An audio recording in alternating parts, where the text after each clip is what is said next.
I unintentionally revealed my sister-in-law's affair with my husband's friend when I handed her a pregnancy book. With the family in disarray now, we've known each other since we were in high school together, myself, 26F, sister-in-law Cheryl, 28F, and our spouse Charlie, 28EF, and our spouse Charlie, 26M. Charlie and I are high school sweethearts who were in the same year. We have been together since our sophomore year of dating. It's always been different with Cheryl. She's hated me for always. Since the feeling was mutual, I would like to pretend that we were high school rivals. Even though she was 2 years older than us as seniors, she still treated me really badly. In high school, she was a violent bully, and sadly, nothing has changed. In high school, the only one who could resist her was me. Since Cheryl and her friends were notorious for abusing everybody they came across, everyone else was afraid. Some even changed schools as a result of their horrible conduct or stories they circulated. They really were that bad. I'm not making this up. Even before Charlie and I started dating, I had never frightened her. Her brother and I had always known one another. Since I had been hanging out at his place a lot, and we had been great friends, Cheryl didn't seem like this unbeatable force to me. She appeared to be just another kid. I think that's how everyone should have seen her, but crazy things happen in high school. I wasn't afraid of Cheryl, though. I grew even more daring once I started dating Charlie. Even as a senior, she most likely felt helpless against me, and this bothered her. There was a time she did something really bad to me. When I opened my locker in the morning, as usual, a lot of fish water and dead fish fell on me. I was covered in disgusting, sticky sludge from head to toe. I was so insulted that I had to return home, which was humiliating and discouraging. I thought it had to be Cheryl, even if I couldn't prove it. The previous day, we got into a heated verbal dispute in the cafeteria. In front of her pals, I called her a brain-dead zombie. Some of them even chuckled. She could last year. It embarrassed them that some inquisitive relatives had been questioning our lack of contact, or just looking at each other during family gatherings. I was ready to move on from high school and let the past go. I promised to be courteous, and Cheryl and I shook hands appropriately. We weren't going to be great friends right away, even though we decided to get along during family gatherings rather than ignore one another. And sent me an email about an online program she had purchased at the party. She said it was intended as a joke, but neither I nor anybody else found it funny. For context, it was really awful because I had cooked everything by myself that day. Despite not being a trained cook, I have always enjoyed experimenting in the kitchen.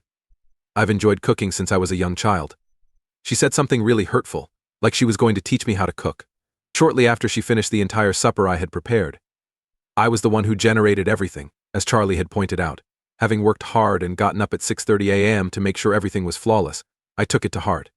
Even after she clarified that it was a joke, nobody really laughed. Several others laughed just to let her drop it, but she didn't let up. Even though she insisted she was kidding, she truly believed I ought to take cooking lessons since everything she had eaten that day had made her feel ill, and she warned me that she may puke up at any moment. In addition, she joked that if she had to throw up, everyone should make place for her to go to the restroom. By evening's end, she was really getting on my last nerve, so when she departed, I was relieved. After spending the entire day making jokes about how bad my food is, which isn't all that bad, she didn't even trouble saying goodbye. The dinner, according to Charlie and the others, was excellent. I thus have no idea what she was discussing. Since my birthday, I have to admit that I had started to think she could be a great human being, but I decided to stop taking care of her. She was clearly still the cruel girl from high school, and she had no business being friends with me.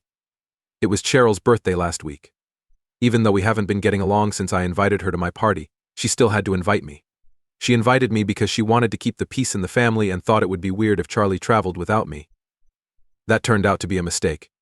I decided to let her try the medicine on her own. I gave her the book What to Expect When You're Expecting based on some overheard conversation from a few weeks ago.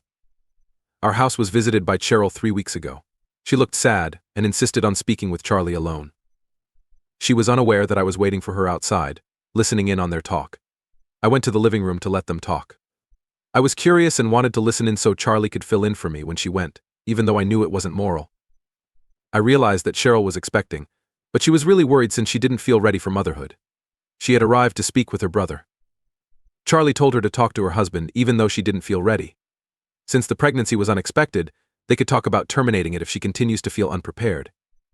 He reasoned that talking to her spouse would help her de-stress and better handle the situation. After offering a little consolation, Cheryl left. As she was leaving, I informed Charlie what I had heard. We both agreed that her behavior had been strange. Even though she wasn't ready for a kid, it seemed unusual that she came to us rather than her husband. She said a few things that almost sounded like she wanted Charlie's help to get the pregnancy over, but he wasn't prepared to act in such a deceitful manner. He felt that before any decisions were made, her spouse should be informed. We believed that, since the lady was married, her spouse at least ought to be included in the discussion, even if the final say-so belongs to her. Since then, we had not heard anything more about her pregnancy. It seems that she had been opening every present she received with her spouse when that book appeared. I had even attached a message to the book saying that Charlie and I wanted to congratulate her. Although she hadn't disclosed the pregnancy to anybody yet, I was itching to play with her in the same manner as she had on my birthday. I was unaware that the consequences would be so severe. Due of his infertility, she was unable to conceive through him. She had no idea about this. It looks like she could have cheated now. And her husband had previously expressed misgivings. That book was the confirmation of his suspicions. Despite the fact that none of the family members are clear if she had cheated or not, let's face it, she wasn't inherently incapable of becoming a mother. Besides, that's not my specialty. I know only that she had gone to Charlie in the hopes that he would help her discreetly get rid of the pregnancy. We now understand why she felt so nauseous when speaking with him, and why she wanted to keep it a secret. Being a housewife, he may follow her everywhere. Thus she can't allow that happen if she wanted to stop the pregnancy without telling him. Since it would be a sizable amount and raise questions, even taking out money would be dubious. Cheryl worked really hard to convince her husband that I was just kidding, and that nothing was going on. When she said the book was just a fake, he didn't agree. He was skeptical that Charlie and I would carry off such a joke, unless there was some truth to it. Cheryl now resides with her parents after he asked her to leave. My in-laws instructed me to convince her husband that I had given her the book only for her own amusement.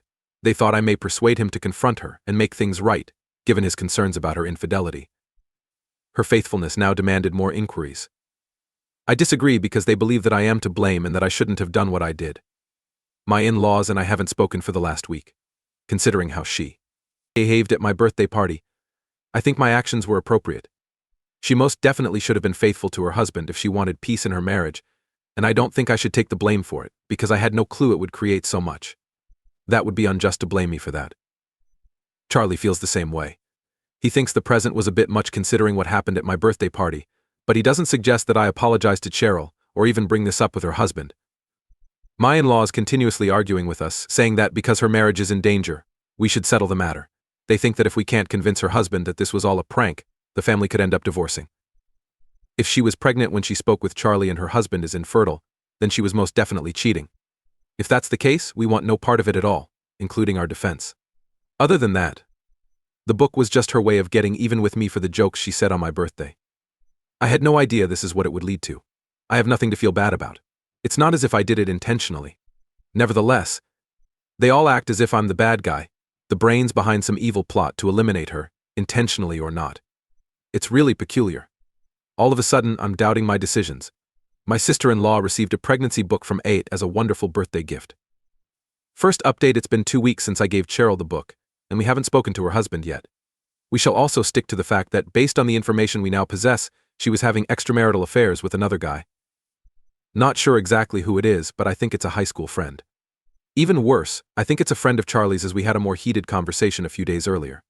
Talking to Cheryl on the phone. She said Charlie's buddy was just as guilty as she was, and it was extremely unfair that she was being held responsible for everything. He wasn't receiving any criticism, though, and he wasn't even prepared to stand up for her. Although we're not sure to whom specifically she's referring, Charlie has a number of married high school friends. We're not really that concerned about that. Taking care of my in-laws has not always been easy. I don't think they finished it yet. They urge that before he files for divorce, I speak with her husband. He keeps saying that he will. However, he ought to have separated sooner if that is his true desire. I have no idea what he is waiting for. In any case, they think they still have time, and if I only talk to him, I might convince him not to break up with her by telling him it was just a practical joke. I refuse to let myself become entangled in this drama since I have nothing to do with it. Even though they've been making things difficult for us, all I want to do is back off and unwind. Because they were somewhat bothering us, we had to make a pretty tough decision yesterday, and finally block all 3 of them. After more than 2 weeks, we are unable to continue attempting to explain our perspective to them. Although many of the individuals who left comments on my original article thought it was inappropriate of me to do what I did, she was in fact a bully to me in high school. Since she had been unfaithful, I don't think I should feel bad about what I did. People are welcome to disagree with me in our free country, though. Update no. 2. Hello, we were finally able to identify the individual she had been having an affair with, 3 days after our last report. She described Charlie's acquaintance, who turned out to be one of his closest friends. This caught me off guard a little bit. Charlie had been whining to his friends about how difficult life had been for him over the previous 2 weeks since his family was acting a little strangely. I guess his friend decided to tell since he was at his breaking point. He informed Charlie over the phone that he had been having an affair with Cheryl. All of this seems to have started around a year ago, around the time of our wedding. It was rather shocking to us, and we're still not sure how to interpret it. Charlie has a tight relationship with all of his friends, so we weren't prepared for such a betrayal. Based on our observations, this 3-year married man and his spouse appeared to be genuinely in love. The woman is someone I know intimately. She can't stop talking about her hubby. I simply feel a little sad for her right now. We immediately made the decision to break things up, but we aren't informing anyone just yet since we don't want to bring him into disrepute. However, this is definitely not something we will be considering moving ahead. We even advised him to be direct with his wife, since she is the one who is in the most need of knowing the truth. It is something that no one should ever have to endure. He also provided us with proof that Cheryl had cheated on her husband with him. We have decided that if we allowed ourselves to get drawn into this drama, then nothing good would come of it. Our previous call is therefore keeping them blocked. They haven't talked to anyone else about this, as far as we know. Everyone still thinks Charlie's family doesn't know about the chaos going on behind the scenes, and that we get along great with my in-laws. It would be rather humiliating for the family under the circumstances, therefore I'm guessing they're hiding stuff to preserve their reputation. I like how much they care about how others see them, even if I believe it's a superficial incentive. It helps us keep everything hidden since we don't want to deal with other people at this time. We already have enough on our plates as it is. In a few weeks, Charlie's cousin will get married. They must thus attend the wedding. Given the current situation, we're not sure if Cheryl or my in-laws will attend, but if they do, well, that will be really unusual for all of us. Version 3. Hello, this is my update over 2 months after I last posted. Not much interesting has happened in the last 2 months. After we broke up with my in-laws, we kind of forgot about them. They didn't try to contact us since they didn't have any news either. Since Cheryl never announced her pregnancy or her divorce, we reasoned that maybe she and her husband had managed to work things out. That's good for them, I guess. Charlie and I don't really care about what's going on in their marriage since we both know that infidelity never stays a secret. She will definitely get what she deserves when her husband discovers the truth. I assume that she found a means to end the pregnancy. Whatever occurred doesn't matter to us, so we didn't trouble ourselves with it and went about our own business. That was before we went to see his family a few days ago for his cousin's wedding. They were all there, including my in-laws and Cheryl's husband. As soon as we got there, we stopped wishing to say hello to one another and pretended the others didn't exist. The other members of the household obviously spotted it immediately. People started asking us all kinds of questions. We knew they were gathering chatter even though they were trying to be calm about it. However, we just made an effort to remain to ourselves so that no one would bother us. Nobody was entertained by us. Used another tactic. Even though we knew the facts, she still decided to blab her mouth off. Since we had only been in the motel for 3 days and would soon be returning home, we were prepared to put up with her. However, she started saying such awful things about us that we had to talk to her about it. Unfortunately, that led to a somewhat noticeable altercation between our families during the rehearsal dinner. I felt sorry since Charlie and his cousin got along wonderfully, but it was someone else's wedding. Now, because of us, one of the events was completely wrecked. We could not stay much longer after such a sight, so we had to depart before the wedding even began. Since then, we've expressed our regret to his cousin several times. Although she seems okay with it, we are nonetheless quite upset about what transpired. However, it was actually Cheryl and my in-laws who caused all of this chaos, and they scarcely apologized to Charlie's cousin. We left voluntarily, at least. After we left, the other family members virtually begged them to go. It's only fair they deserve this type of humiliation. The day before her wedding, as we were calling to apologize, Charlie's cousin informed him about it, which was fairly satisfying for both of us. Cheryl had been telling the entire family and everyone else who would listen that we had attempted to ruin her marriage by fabricating an affair, which is what had first sparked our argument. She said that our attempt to ruin her marriage was unsuccessful. That was obviously inaccurate since, as we said, we don't really think about her married life.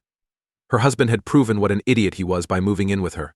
Since we were attending someone else's wedding and didn't want to cause a disturbance, we were even prepared to overlook that. She went on to say, however, that I wanted to get close to her husband and that we were the ones living an open marriage, which explained why I had always been so jealous of her. We are unable to cope with that.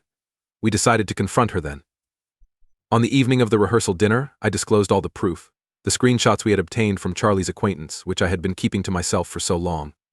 Nevertheless, Charlie and I felt that this was our final chance to stand up for ourselves. She was unable to say anything she wanted and get away with it. Now that he is finally aware of reality, her spouse is unable to deny it. Whether he makes the right choice for himself and walks away from her is up to him. At least they won't be interrogating us anymore now. We avoided getting kicked out, at least by leaving politely and independently. Those were simply a really horrible few days, even though we are trying to get over it now. The entire family is aware of Cheryl's personality. I can only feel sorry for her husband, since he made the pointless decision to try to patch things up with her. I sincerely hope he finds the courage to flee. If he chooses to stay with her, he just lacks self-respect and any manners. After all, we had been accusing each other of ruining her marriage for so long that we finally made the decision to do it. She tried to intimidate us, and now she will pay for it. It's unclear how she intended to get away with all of this. Charlie and I have actually been defying our mother ever since high school. We've definitely shown that we're not afraid of her, in my opinion. So, at this point, we also weren't going to give up. She should have been aware of that. Version 4. As so, it is taking place. After we returned from Charlie's cousin's wedding 2 weeks ago, I finally heard from several cousins Cheryl wrote about her and her husband's divorce today. She remarked that everyone should respect each other's privacy during this difficult time and that they had mutually decided to part ways. How much false information this luggage holds. We will surely respect her privacy because she is acting as like no one was at the wedding, and as though her whole family doesn't know the truth about why they are divorcing. I'm not sure why she is acting as we all already know. Nobody has to inquire as to what transpired. Charlie started the conversation by telling a few of his buddies, so even her friends heard about it. We have no regrets about our actions. We scarcely needed to feel bad about what we did or regret her, because she had been spouting so much nonsense about us in the past. If she goes down, we'll go down with her. Time is. She's always been a bully, so we think we made the right decision by taking her down a notch. Being the ones who do that makes us pleased. We don't mind if that gives some folks the impression that we're the evil guys. For instance, my in-laws have made the decision to completely shut us out of their lives. They went so far as to have their lawyer contact Charlie to inform him that they had chosen to stay away from us, and that they would probably also be cutting us out of the inheritance. As if we were going to find out and immediately begin pleading for forgiveness. It will not come to pass. We are not commodities that can be bought with money. In addition, Cheryl has been living off of her parents or husband since she graduated, so they should probably keep all of their money to themselves, possibly for the rest of their lives. Therefore, by all means, they are free to keep their money in Cheryl. We acted in a way that we felt was appropriate. We will not apologize or try to make amends. Charlie and I are content with our lives as they are right now. Nobody else is of importance to us. I appreciate you seeing. Please click the notification bell to keep informed about more startling real-life tales that are happening nearby if you haven't already subscribed.